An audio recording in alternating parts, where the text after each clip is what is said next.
Artificial intelligence, friend or foe?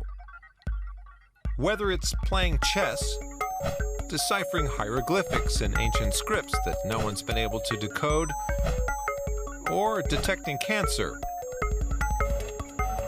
Time and again, computers are proving smarter than humans, at least modern ones equipped with artificial intelligence. AI can learn independently, recognize patterns in countless data, and derive rules from them. In other words, create algorithms. Some systems use layered artificial neural networks, like those found in the brain, that classify images and sounds. The process is called deep learning.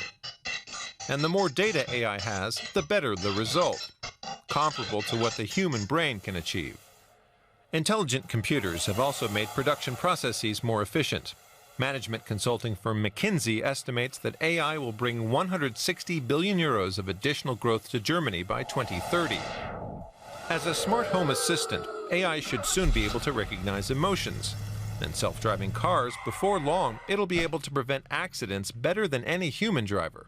So is AI a friend? Not necessarily always, because intelligent systems can also be hacked or simply fail, as a deadly accident has shown. Who's responsible? Could AI also turn into an enemy? For example, what happens when AIs learn so much they begin making their own decisions?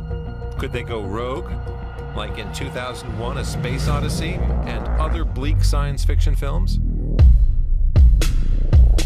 Today's robots don't have superintelligence or consciousness. Some say they never will. Others believe it's just a question of time, and that even brains will be cloned. And if the computer ever thinks about replacing humans, only then will it really grow clear if it's a friend or a foe.